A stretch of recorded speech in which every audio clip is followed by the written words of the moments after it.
Pelenu kama siku ya leo. Tarehe 29 kulikuwa ni siku ya uchaguzi. Siku nilitoka asubuhi saa 12. Ndio. Kuna wateja walinipigia simu wakaniambia wanataka mifuko asubuhi. Ndio. Na hiyo mifuko ni ile ya supermarket. Nikawaya asubuhi saa 11 kama walivyoniambia. Kwa hiyo nikasambaza ile mifuko supermarket mpaka saa 9. Nilivyorudi nikazungukia huku Buruka baada ya kuona mioto inawaka huku na mabomu. Ndio. Nikaenda nyumbani, nikaenda vizuri kweli. Na hela mauzo na basikeli kila kitu ninacho.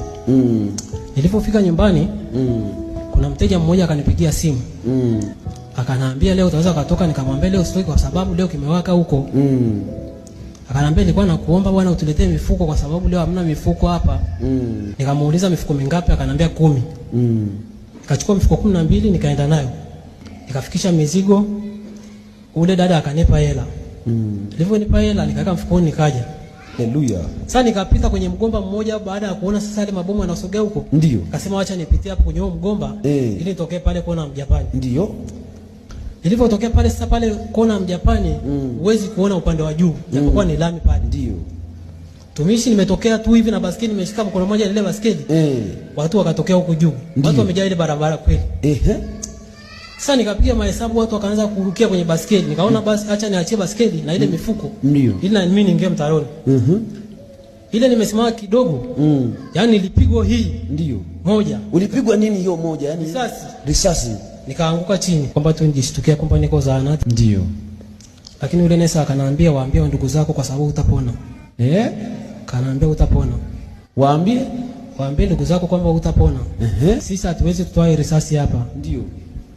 Akamwambia siwaambii. Akaletwa mtu mwingine amepigwa risasi hapa kwa kwenye paja. Kwenye paja, ili tujue. Tuko kwenye wodi moja hapa. Ndio. Yule jamaa akaniambia si kweli utapona.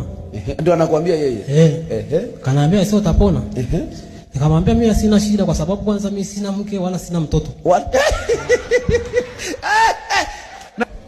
Nikamwambia wewe usisikitikie kwa sababu mke wako huyo hapa amekufuata na mtoto. Usinisikitie mimi. Tukakaa pale. Ule bwana ndio.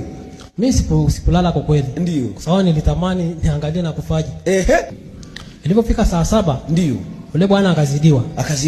Alipozidiwa akapelekwa. Akapelekwa wapi?